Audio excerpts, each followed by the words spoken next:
में तमाम कमर्शियल और सरकारी ऑफिस की सेफ्टी ऑडिट की हिदायत दे दी गई। सिक्योरिटी ऑडिट 30 रोज में मुकम्मल करके रिपोर्ट देने का हुक्म दिया गया है। सलाउद्दीन हमें मजीद बताएंगे इस बारे में। सलाउद्दीन, क्या तफसीलात हैं?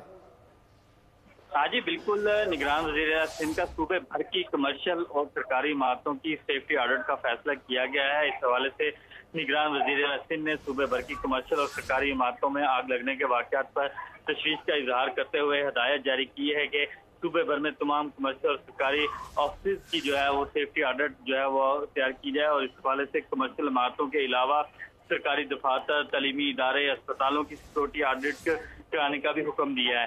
वज़ीर आला ने जो है security audit building control authority और सिविल डिफेंस, PDMA, जिली इंतजामिया और मुतल्लिका काउंट को जो है वो हिदायत की है कि वो मिलकर काम करें और निगरान वज़ीर आला ने हर इमारत में आग बुझाने के आलात नस्ब होने या ना होने के हवाले से भी रिपोर्ट जो है वो तलब कर ली है और इस हवाले से वज़ीर आला सिंध ने जो है हुक्म दिया है कि तमाम इमारतों की सिक्योरिटी ऑडिट रिपोर्ट जो है वो 30 दिन में मुकम्मल करके फराहम की जाए। फायर फाइटिंग का सिस्टम जो है मुख्तलिफ शहरों में कैसे है और किस तरह जो है वो काम कर रहा है, इस हवाले से भी जो है निगरान वज़ीर आला ने रिपोर्ट तलब की है। जी सलाउद्दीन, बहुत शुक्रिया इन तफसीलात के लिए।